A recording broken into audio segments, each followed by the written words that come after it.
Hi, everyone. Thank you so much for tuning in. This is Real Talk with Coach Sherri. And this channel is about workforce development, career readiness, entrepreneurship, and of course, real issues, real life, and real talk.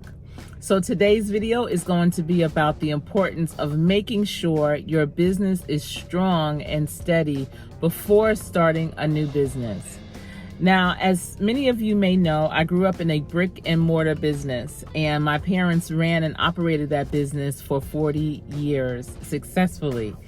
The thing about it is they worked really hard in that business, and from them, I learned the value of hard work, the value of stick-to-itness. Now, in the time that they've had that business, I want to say maybe 25, almost about 25 years after they had their first store, they opened another store, the same business, in a different location, because they realized that that second location, they had a lot of clients, a lot of customers, and it would serve them to have a presence in that community as well. But what I'm noticing with people in business is if they get a great weekend, a great season, a great month, they think they can pivot to the next business, that they can grow that business, expand that business. And then they realize after a while that they bit off more than they could chew. So there is a reason why the IRS allows you to have 3 to 5 years of a loss in your business, because studies have shown that businesses typically take about 3 to 5 years to show a profit, because you have growing pains. You're trying to figure out your target market. You're trying to figure out your marketing pieces, what works best for you, trying to understand the seasons that are going to be most beneficial. And when I say seasons, it could be fall, winter, spring, summer, but it also could be a holiday is your season. It could be the time of year is your season. And, it's important to know what that pattern is. And 3 to 5 years is about an accurate time frame to determine exactly when are your highs and when are your lows, how you can support your business in those lows by taking those highs and, putting some things aside so that your business can continue to flourish.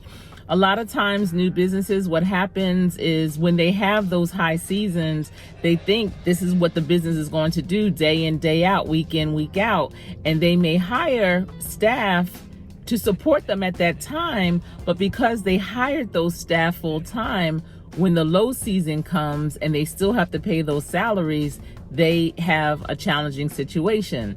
Now, in the type of business that my family owned and operated, we had highs and lows, seasonal work, things that were, times of the year when things were booming and great, like Mother's Day, Valentine's Day. And back in the day, it would be Thanksgiving, it would be Hanukkah, it would be Passover, when people really celebrated. Also the summer when there were a lot of weddings and functions and things like that. But my parents, understanding the pattern of their business, understood that just because those seasons came, and they came about every quarter or even, sometimes closer than that, they realized that that didn't mean that they needed to have abundance of staff. They would hire staff seasonally, part-time, people that, would just do it to pick up some extra hours to earn some extra money.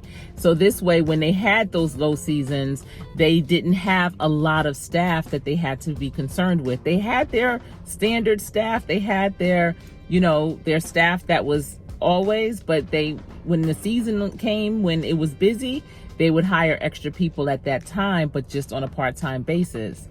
So you need to sit down when you have your business often and look at your books, look at the way your money is flowing in, what is hot, what is not, and make adjustments. And you have, just know that you have 3 to 5 years to make those adjustments.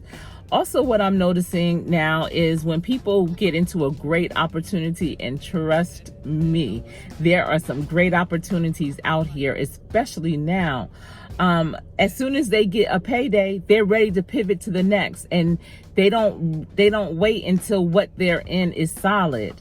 they just are so excited that, this was so simple until they just pivot to the next thing.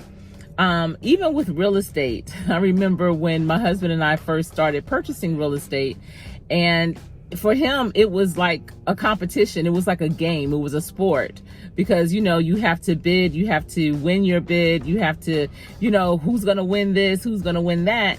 And so when we would win, he would get excited and want to, go to the next. So, I basically kept the books and, saw what was going on. And so at some point I had to put a stop to it and say, listen, this is all great. It's easy. We're able to get these homes, but we're going to have to, some of them had mortgages. We're going to have to pay the mortgages on this, and it's going to cost this amount. Some of them, all of them, we had to have insurance on.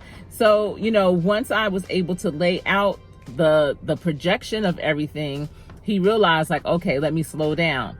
And so I'm here to tell you, if you are starting a new business and that business is booming right now, I'm here to tell you to slow down. You want to make sure that it can sustain that. You don't want it to be a one and done business. If you want it to be a 40+ year business like my family owned and operated, then you need to really slow down, take the time to understand the business, take the time to understand how it's flowing. You don't want to cross-contaminate your customers by overexerting them with so many different opportunities that you have coming through. You want to let them, you want to be known for something. So be known for that and do it well, make it work for you ultimately, and then pivot to the next thing. And let the next thing be kind of similar, or in the realm of the same thing, but just on another level. So you want to level up your business, but you still want to take your time. There is no rush. The goal is to have something that's going to be sustainable. The goal is to have something that's going to provide you with residual income. Now, if you are one and done, it's not going to give you that residual income. You'll have that one big payday and that will be it. And even though that's considered to be a business, you have to ask yourself, is it? If you're trying to get away from having a 9-to-5, and 9-to-5s, as long as it's a valuable position, you're going to have that. It's not one and done. So if you want your business to take over that for you, you want something that's going to give you residual income, something that is not just a big payoff and then that's it. Even if it's a 6-figure payoff or a 7-figure payoff, you still need to have something else that comes in. I remember my husband saying, unless you can make 7 figures for years and years and years, 20+ years, then you're not truly a millionaire. So you have to keep on at the grind. You have to keep growing your empire. And it doesn't happen by you just making all these fast moves, trying to make that fast money. Fast money is not always great money. You want to make great money, great business decisions, and have patience. So if you don't get anything else from this video, I would definitely say have patience in your business and the growth of your business. Get your systems down packed so that eventually it can be duplicated. And who knows, your business might be able to turn into a franchise. You just never know where it can grow, but you have to have stick-to-itness. You have to have patience, and you really have to pour into it and look at the patterns of your business, the ebbs and flows of it. When are your high moments? When are your low moments? And from there, the sky is the limit. But try and do it right first, and let it be sustainable.